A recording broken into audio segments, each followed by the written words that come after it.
Welcome everyone. This is the second von Liebig Forum brought to you by the William von Liebig Center here in the Jacobs School of Engineering. I'm Paul Kudrowski. I'm the academic director of the von Liebig Center. And the purpose of these events is to talk about the commercialization of early stage technologies with an eye towards looking at how we get early stage technologies out of universities and labs.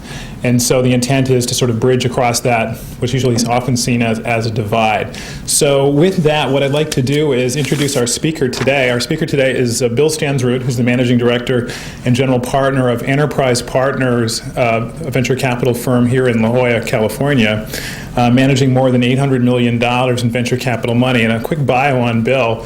Bill was, I was looking this up the other day, Bill is number 67 on Forbes magazine's Midas list of venture capitalists in 2003, which must be a good thing.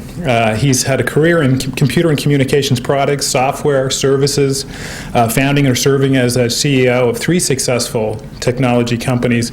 His career started on the technical side at AT&T, but he moved over through marketing, sales, and senior management, then on to the CEO of Primary Access. And through that company, Enterprise Partners, came to know Bill as an industry leader with a knack for identifying growing markets, and in particular in the networking and telecommunications equipment markets where Bill is very well known. As an investor, he served as an advisor to a number of venture and LBO investment firms and made 2 significant investments into what became 3 multi-billion-dollar companies, Juniper Networks, Paradigm, and Globespan. And that Juniper thing has worked out fairly nicely, at least for a good chunk of its time. With that, I'd like to introduce Bill to talk about the commercialization of early stage research from a venture capital perspective. Bill Stensrud.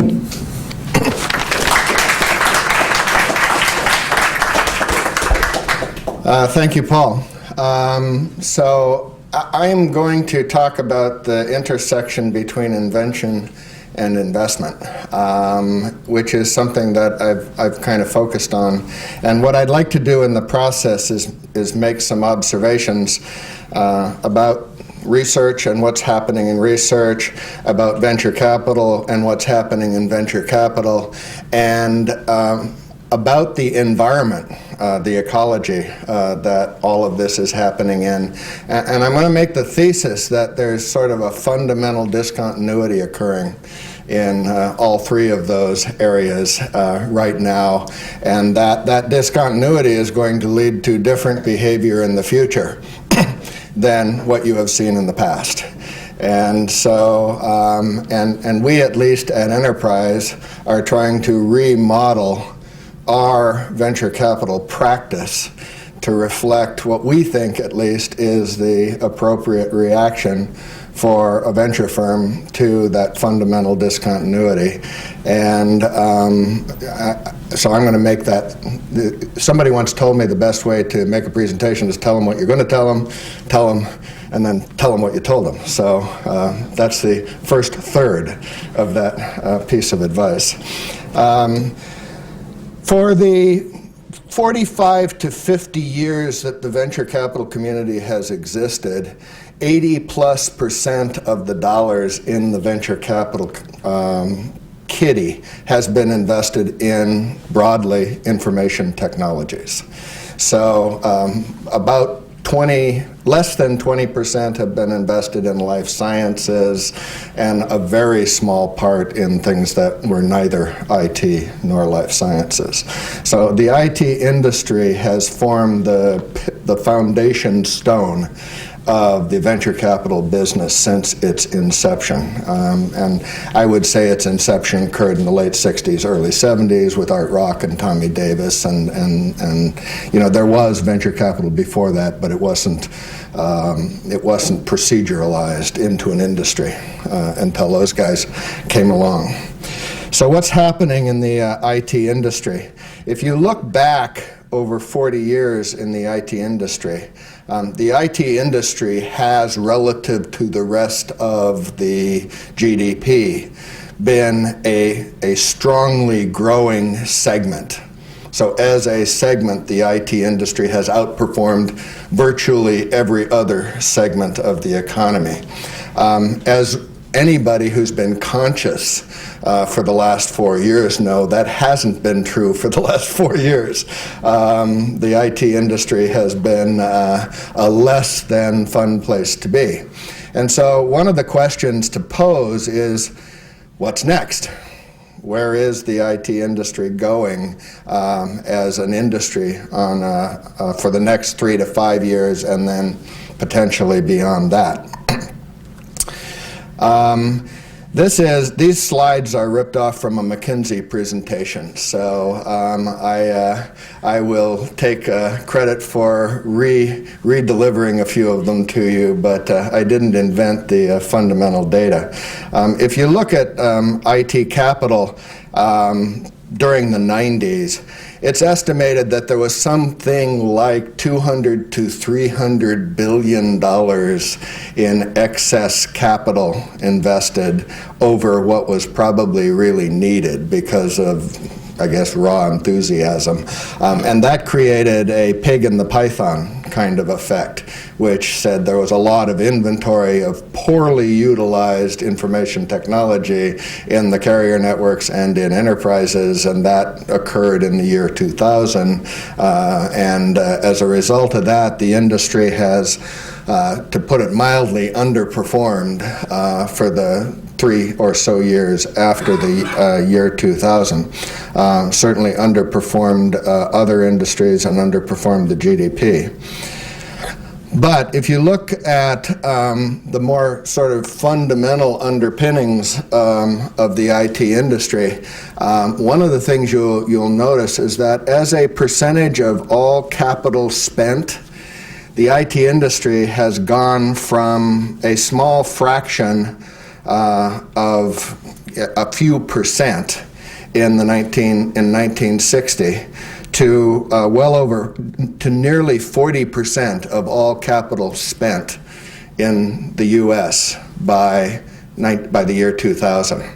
And so there's something fundamental going on. You reach a certain size and you can't keep growing at a rate that outperforms the entire market. And so one of the questions is, can the IT industry grow at a rate that is significantly higher than the underlying growth of the economy going forward? It has grown at 10 points higher than the rate of the economy from 1960 to the year 2000. The question is, can it come anywhere near to that kind of outperformance of the underlying economy from the year 2000 onward? The general thesis is no. It can't. There may be redistribution of spending within the IT industry, but as a rising tide phenomenon, driving all boats upward, the industry at some point, whether it's now or the near future, or it's got to stop outperforming the economy. It becomes the economy at some point, and therefore can't possibly outperform the economy. So the question is, double-digit growth in IT spending largely concluded, and therefore, if it is, and I believe it is, what does that signal for an industry, which is the venture capital industry, which has put 80% of its dollars into IT over the last 45 years, and largely benefited from the rising tide phenomenon that the IT industry has represented. There's another important factor going on, which has to do with the globalization of this industry. I will show a slide later which sort of builds from production to commercialization to innovation to invention. And at the bottom, which is the production end of the sort of economic food chain, we've been outsourcing production for a very long time. We've been outsourcing commercialization, ODMs and other things like that, for a much shorter period of time. We are now sort of aggressively outsourcing innovation. And you're seeing it, particularly if you look at the number of, I don't have a laser pointer and I'm supposed to stand behind the podium here, but if you look at the number of science and engineering graduates in China and India every year, they substantially it's a substantially larger number than the number of engineering graduates in the U.S. and and therefore knowledge work is moving. I mean, there's nothing very profound about this, but it's a very important factor. Knowledge work is moving out of the U.S. and into the global economy, and that's affecting the venture capital industry in the U.S. It's affecting it internationally, and it's affecting innovation. And you can see the arbitrage. The average U.S. Professional engineering or science graduate makes something on the order of $90,000 a year. It's a very small fraction of that in other parts of the world. So the same economics that drove production offshore are now driving knowledge work offshore. So I guess the first leg of the thesis is that the IT industry is approaching maturity. Is it a smokestack industry? Probably not, but it is definitely a maturing industry. And one of the most obvious points of that is the top 10 companies in this industry now control 50% of the share of wallet. In 1980, there was only one company in the United States that controlled a double-digit share of the wallet, and that was IBM. Today, that the consolidation in the channels to the market has been really intense. A second phenomenon is that when IT was young, it was a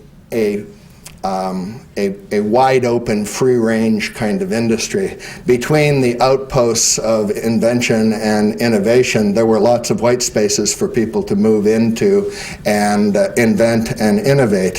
What happens in a more mature industry is that a huge amount of investment goes into legacy investments.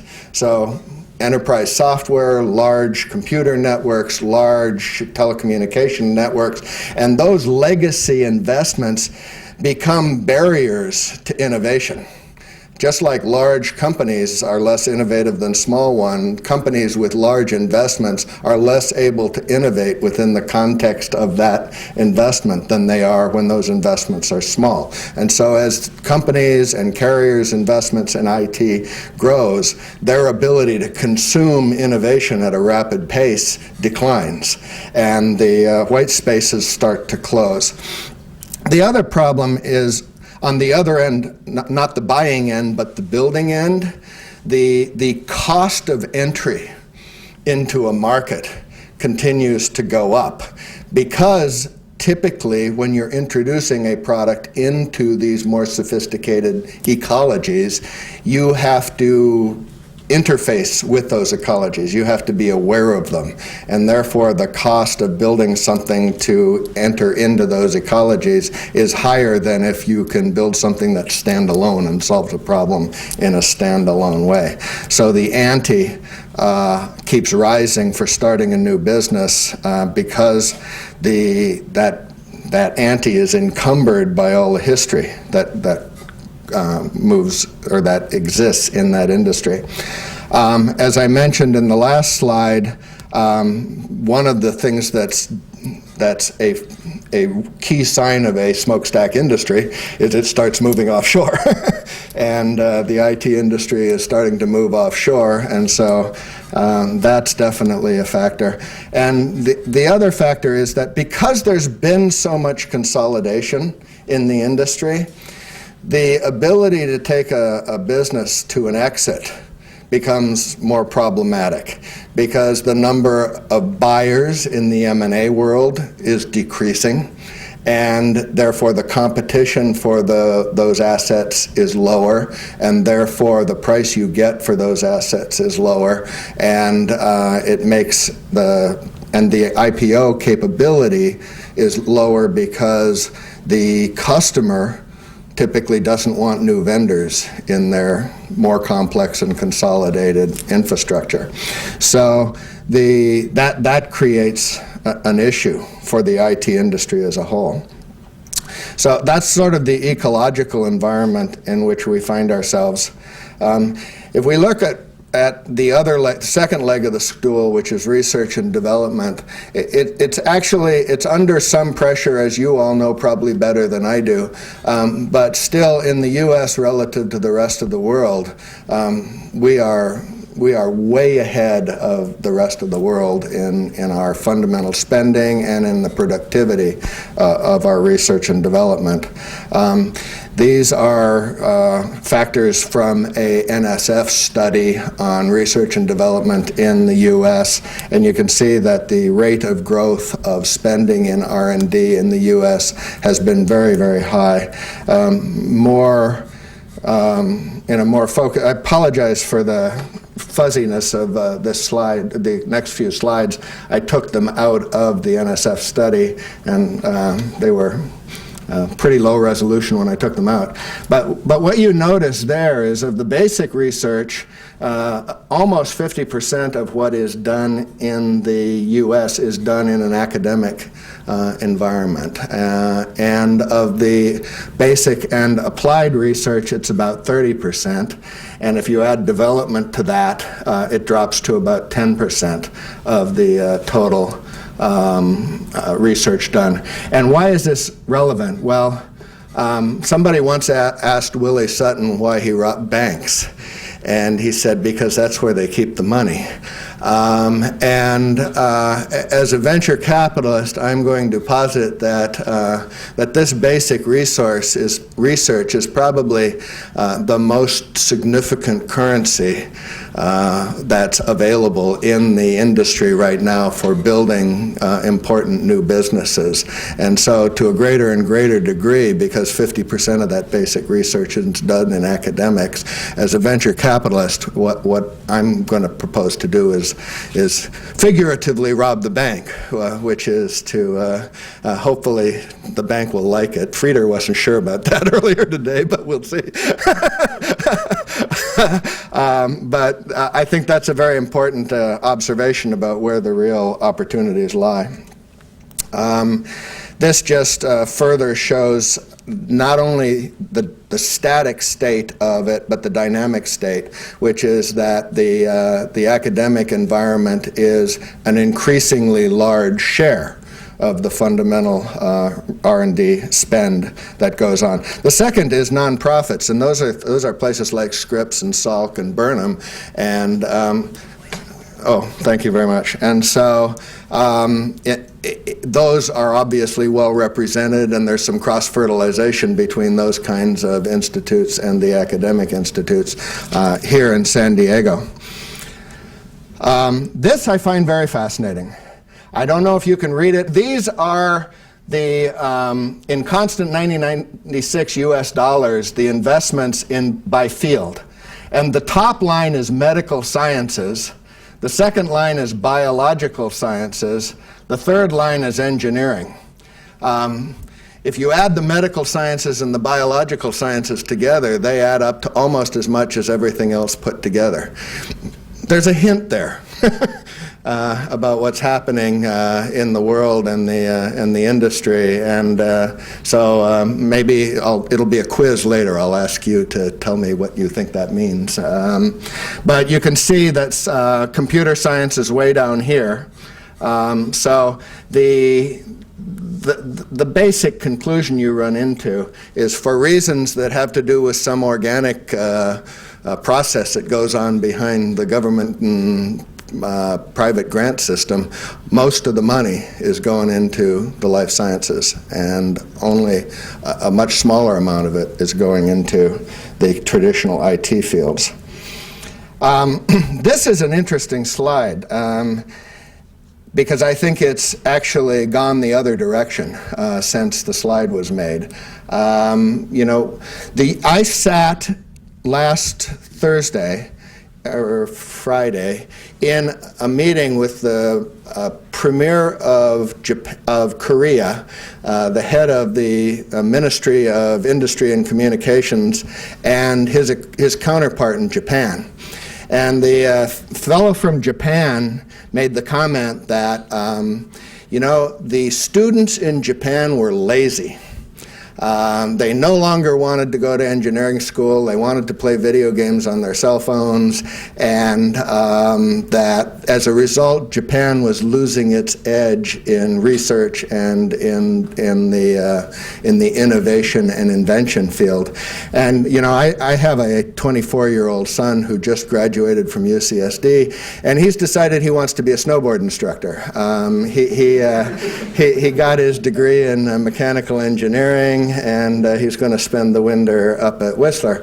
So I said to this fellow from Japan, I said, the U.S. Students are just as lazy as yours are, but we have a secret, which is we have the best academic institutions on the planet, and we are culturally a melting pot. And if our kids don't want to go to work, what we do is we open up our universities and our research industry for students from Asia and Latin America and Europe, and they come to the United States and they get educated here, and they're hungry, and they stay, and they become the next generation of the people who promote the entrepreneurship in this country.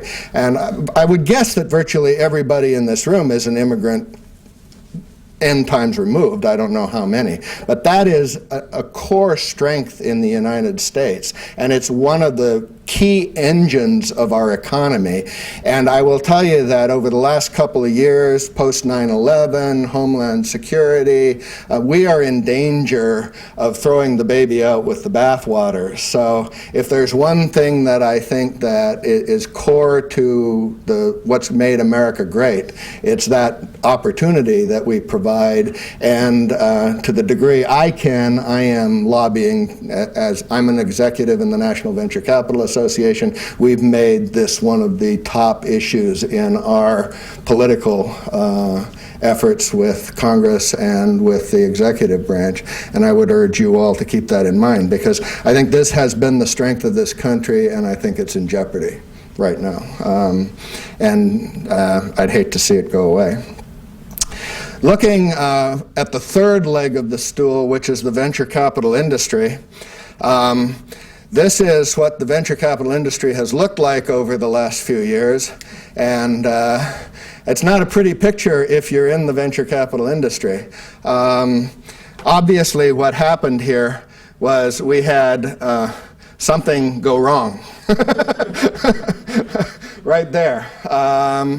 And as a result, I think we had a situation where we've seen a steep decline since 2000.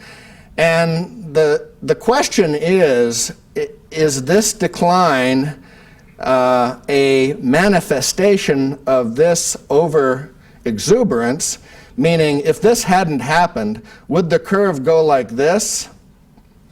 Or is there an underlying phenomenon, which is not only did we have a big overinvestment which caused a concomitant underinvestment, but did we have some kind of a discontinuity occur here, where the industry got kind of saturated, and that combined with this resulted? Now, we don't know. I mean, I am positing that it was a combination of those two events that led to the curve you see here.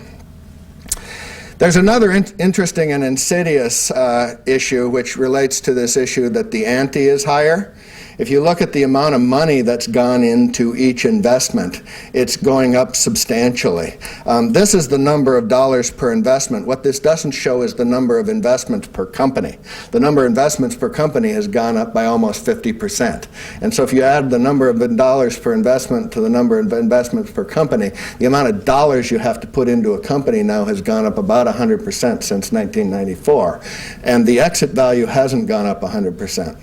Arguably hasn't gone up at all. So that gets at a fundamental issue for the venture industry, which is capital efficiency. How do we're in the most basic sense paid to buy low and sell high. You know, I mean, we're a financial services industry. People give us money. In theory, we're supposed to give them back more than they gave us. If we don't give them back more than they gave us, they get very unhappy and they probably stop giving us money, and we suffer the consequences of any species that fails to thrive in its ecology. And so it gets harder to give them back more money when you have to put more money in to start a company and you get less back when the company goes out and has a liquidity event. So some other issues that the venture capital industry is dealing with. Supply is outpacing demand. I was at a conference which was sponsored by Adams Street Capital. Adams is the largest fund, or the longest lived fund of funds. They collect funds and then reinvest them in venture capital funds. Bon French is the founding partner there. He pointed out that there's $16 trillion in the U.S. in pension funds, endowments, and charitable institutions, which are the three largest sources of capital for the venture industry, or for private equity as a whole. And of that $16 trillion, most of it is invested in stocks and bonds. Now ask yourself, what has happened to stocks and bonds over the last 4 years? They've been really crappy investments, okay? And so when these guys come to the end of every year, they do an asset reallocation.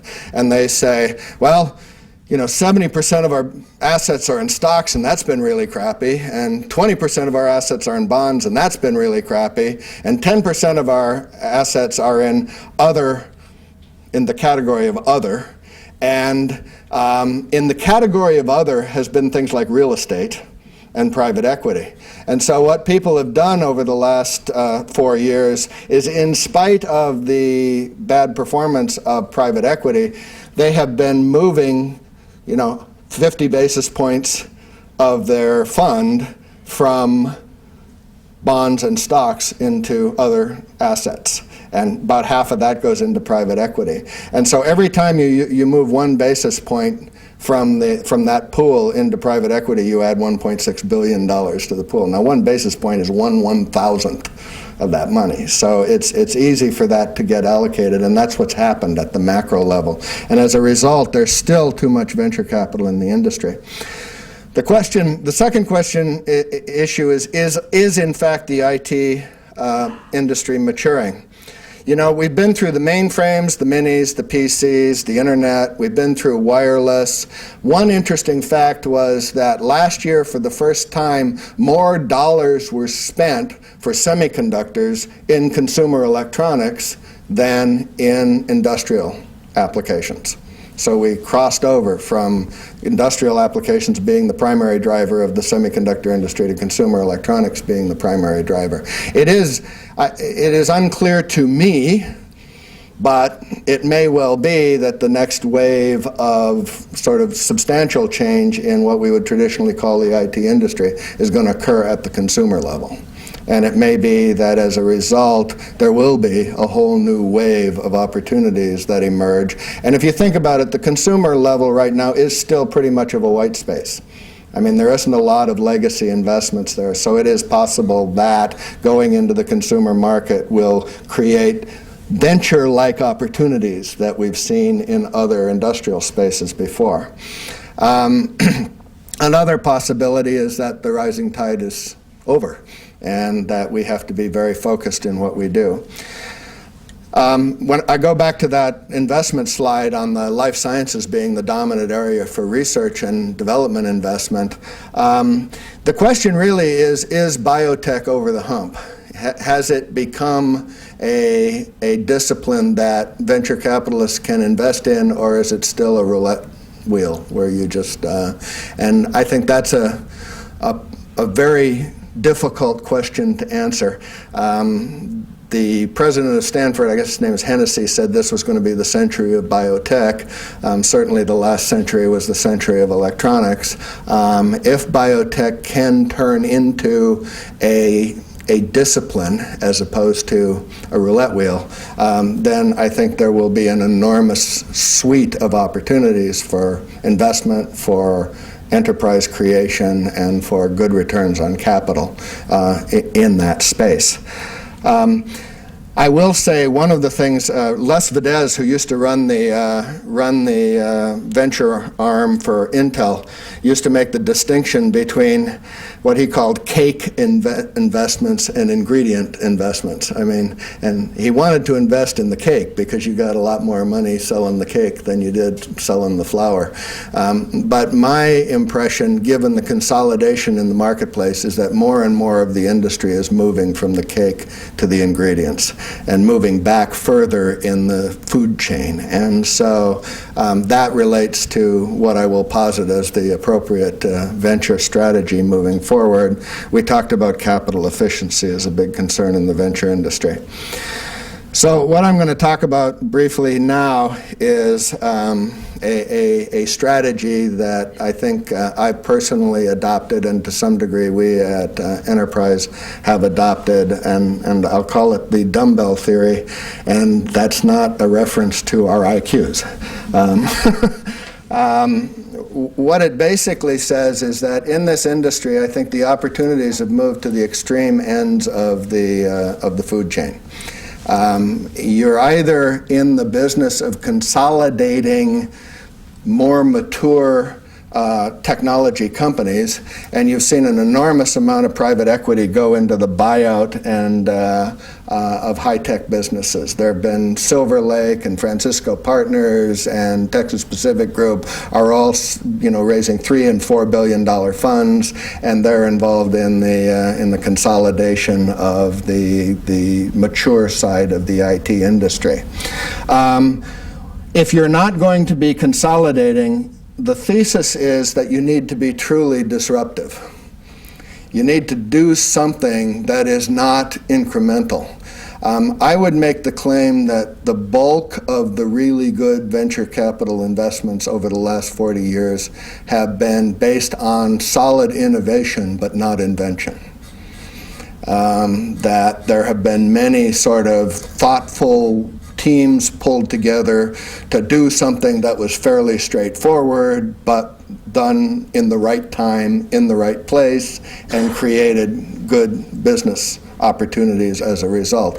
I was an early investor in Juniper Networks. Juniper did not invent anything. What they did was innovate in a very important space at exactly the right time, and they executed extremely well. They created a business that was worth $12 billion. In so doing, that's going to get harder and harder to do. I think now you have to move from the innovation to the invention side of the business in order to be very successful. So I think the two sort of successful spaces to occupy in the private equity domain from this point on are either to, as Willie Sutton said, to rob the banks, where the real invention is going on, and I believe that's largely academia in North America, or to be in the buyout and the consolidation business. So another way to sort of capture this is to look at this pyramid.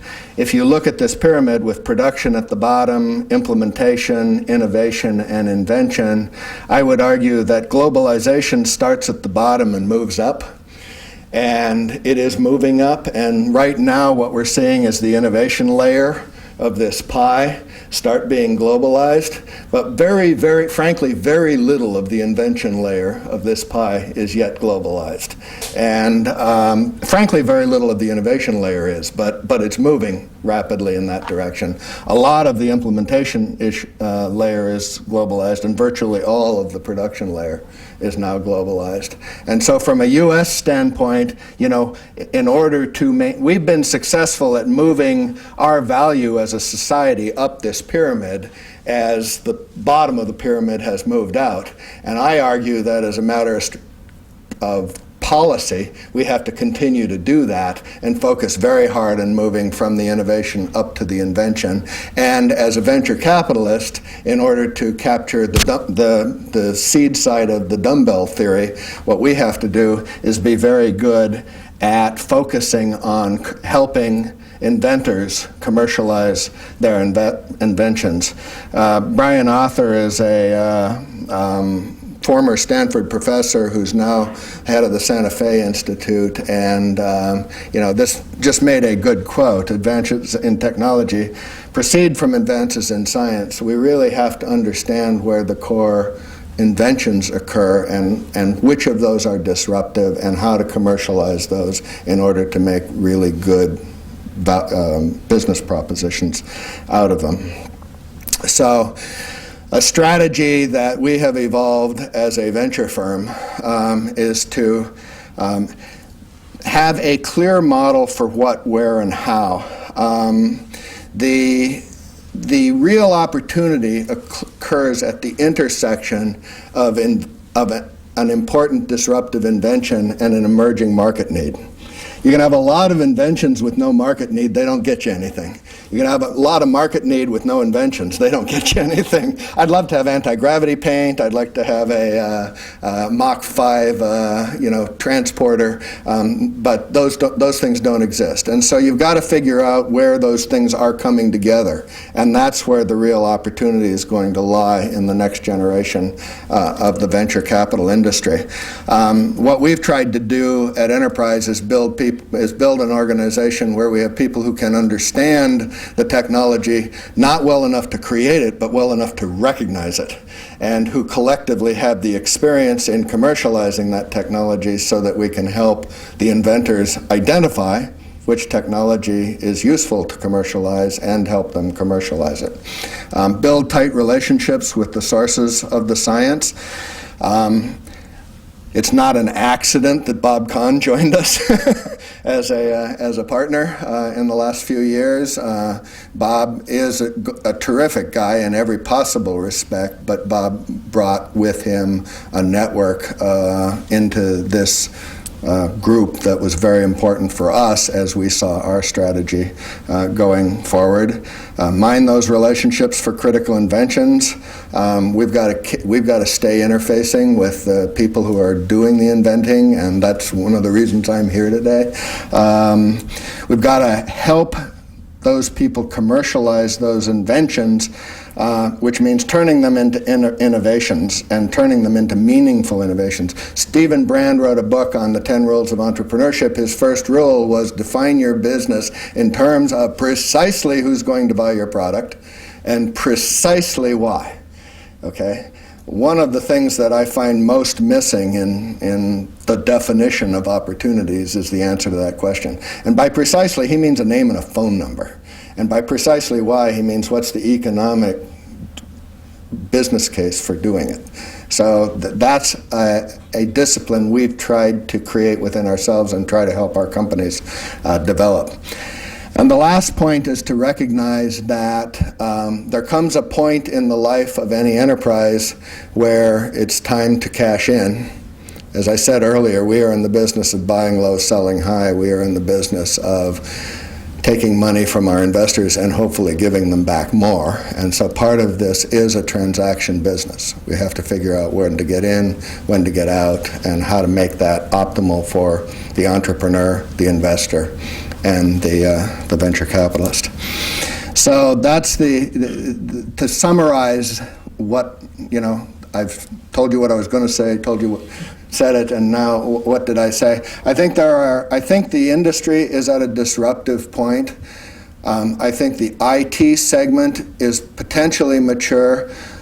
The only thing I can see that may create an entirely new wave of greenfield opportunities is the consumer segment, and I do see a lot going on there. So I'm reasonably enthusiastic about that.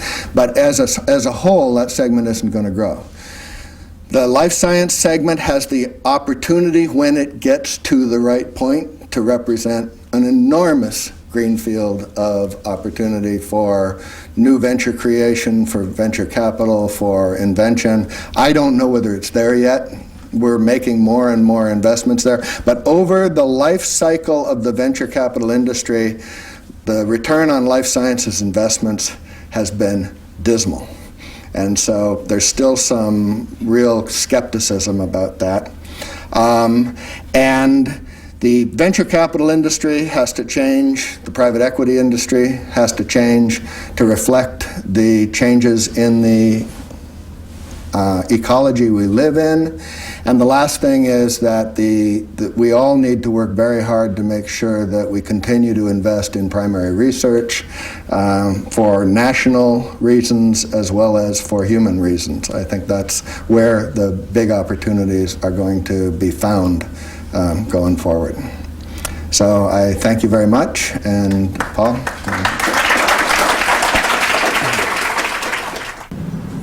Thanks very much, Bill. I'm glad you could come and do this today. So what I thought we could do is talk a little bit about some of the things that you brought up in a fairly provocative presentation, and some issues, that come up regularly in a university, talking about, commercialization and intellectual property. So maybe just starting off at the lowest level, how active have you been, and how active has Enterprise been in working with university researchers in commercializing technologies, even out of this particular university? Might be a good place to start.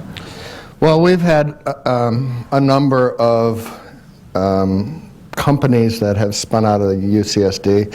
The most recent was a company that's called NetSift, which was founded by Professor of Computer Science George Varghese. We've had a number of life science companies that have spun out of UCSD, Sadiq Eisner and others. So if you look at our portfolio, I would guess that roughly half of it over the last 2 years has been directly out of academic research. And is that part of this conscious strategy change you were talking about, or is this something that sort of happened through some kind of natural osmosis? No, we've had a very conscious, very, very conscious strategy to focus on commercializing inventions, disruptive technologies. As I mentioned, Bob Kahn joined us 2.5 years ago as a partner, and I don't want to put Bob in a pigeonhole, but Bob was a very thoughtful addition to the partnership, because he brings such a wealth of experience in this space for us as a partnership. But historically, and you know more about this than I do, but historically, hasn't the knock been that it's difficult to do that kind of investing as a large firm, because you can only put in a little bit of money, and you're dealing with technologies when they're very messy, and there's no management team, there's a university, a faculty member with some interesting technology, but everything else you got to make up and add as you go. Well, I have been the first CEO of 6 of the companies that I have invested in since I joined Enterprise. All of the partners at Enterprise have had commercial experience in industry. We're all pursuing venture capital as a second career, and as a result, we've all had a career of actually being entrepreneurs or being industrial executives. And so we really view that as our niche. The venture capital industry is a huge industry. Not all venture capitalists approach the industry in the same way. Right. But we view our makeup is experienced entrepreneurs who've walked a mile in their shoes, who've run significant businesses, and we view that tangling with those issues that you just raised, helping an entrepreneur define how to commercialize their invention, identifying inventions that have a lot of promise to be commercialized, helping the entrepreneur build the team that will bring that invention to market. Those are a core part of the value add that we provide as a partnership. But isn't it different dealing with, say, for example, you've got an entrepreneur who shows up at your door, who's got a business plan, they've been out in industry for 15 years, and they say, here's something I'd like to do, but I don't have a team, and I haven't gone very far with this idea, versus coming in and talking to researchers who've got some very early stage technology, and really, you talked earlier about this sort of making the match between the market having a need and the technology and the invention existing. Isn't it even more difficult doing it at this stage? Well, yeah, but I mean, if it's easy, they'd have kids doing it, right? I mean, it is you win the diving contest because of the degree of difficulty of your dive, okay? And unfortunately, as the venture capital industry gets more mature, you have to do things that are more difficult in order to be distinctive and to be differentiated. And it's the fundamental thesis of our firm, anyway, that is where you go in order to find things that are worth doing. Is this in any sense, is it a return sort of the roots of the venture industry? I mean, you go back and it seems to me in the early days there was a lot of this kind of company creation went on. Yeah, I mean, I think if you look back at the very earliest days of venture capital, the earliest venture capitalists were not Stanford MBAs.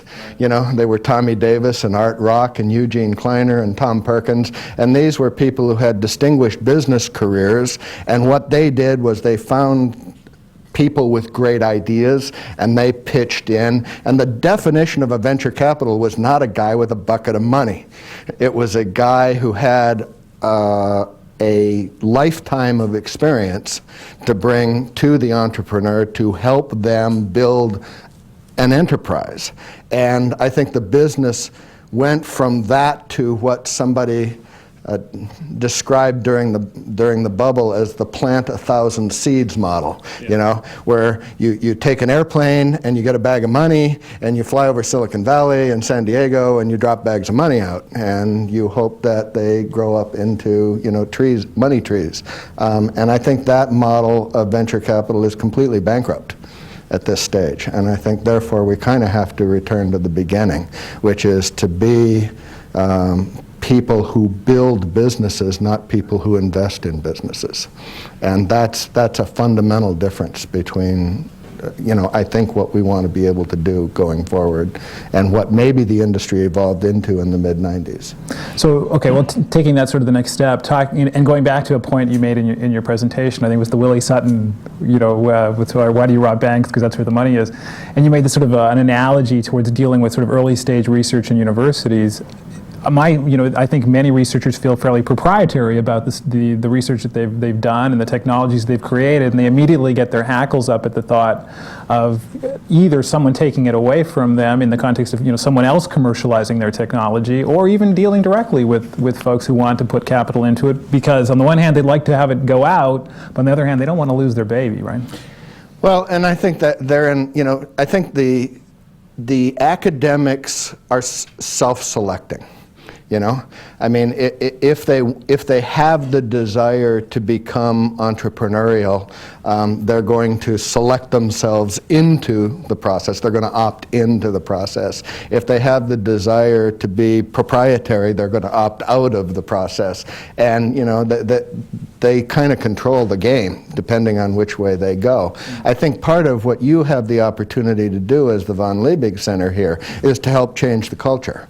I think that the culture should encourage, I personally think, regardless of my financial or business issues, that from a greater good standpoint, research that's done in academia should, if it has great commercial value, be commercialized, regardless of the path that you use to commercialize it. And I think the people who are involved in doing research should feel an enormous compulsion to see their research commercialized. I started my career at Bell Labs.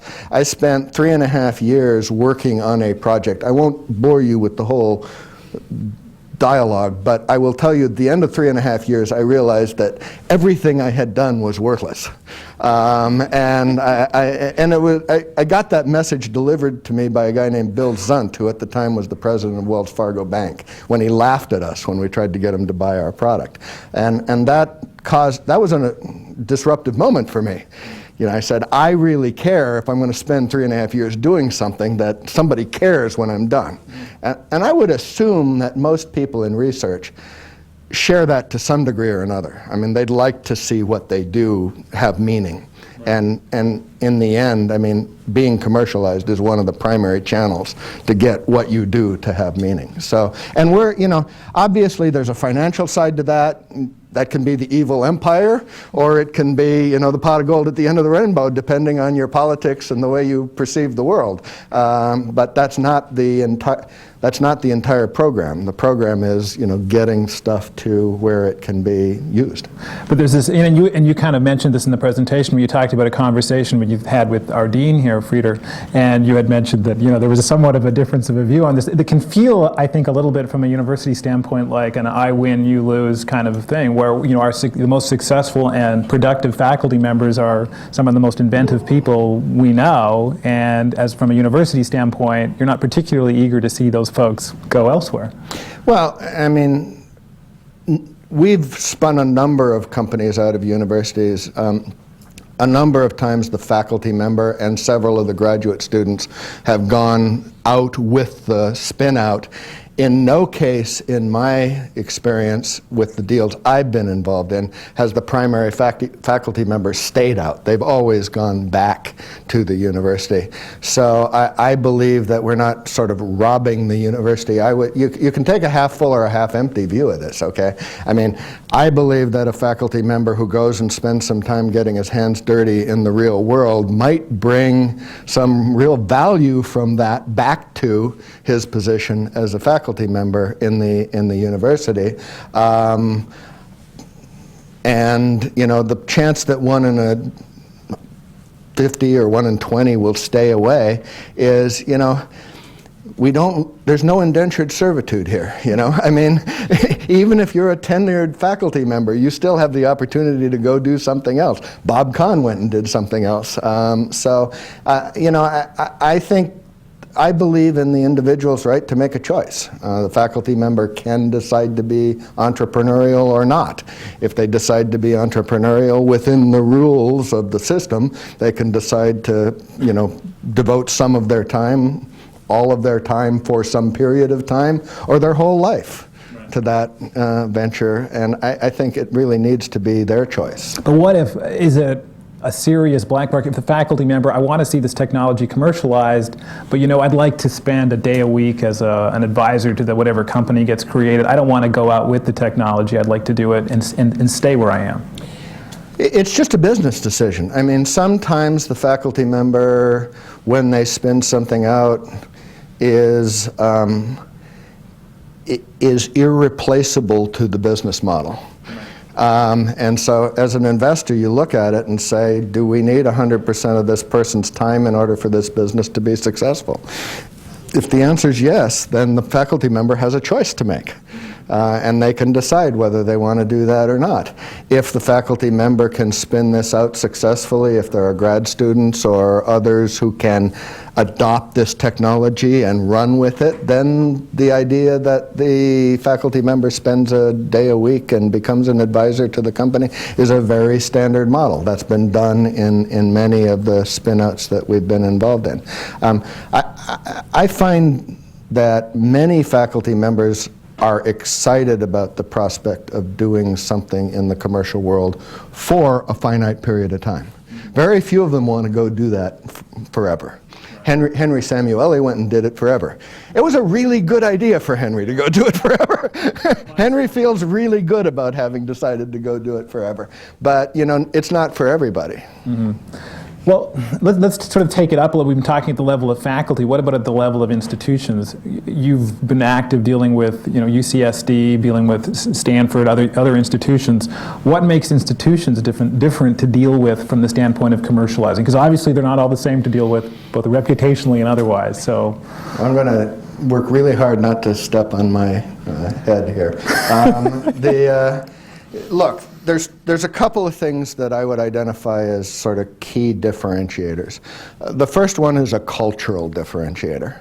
And I think that has mostly to do with the culture of the institution and its maturity as a source of entrepreneurship. And so there are some universities that have simply been doing it more and longer, and therefore they have an ingrained culture, and it's more accepted, and it's part of what people are expected to do. I think that's the Stanford, the answer everyone always puts. MIT and Stanford are right, two right. examples of universities that are very far along that path. I think UCSD is well along that path. I think there's a lot of really exciting academic activity here. A lot of people are very excited about commercializing it. The other axis of this is the public versus private axis, okay? I mean, simply stated, private universities have a lot more freedom for a wide variety of reasons in how they deal with technology spin-out than public universities do. And so, not surprisingly, it tends to be easier to work with private universities than it is to work with public universities.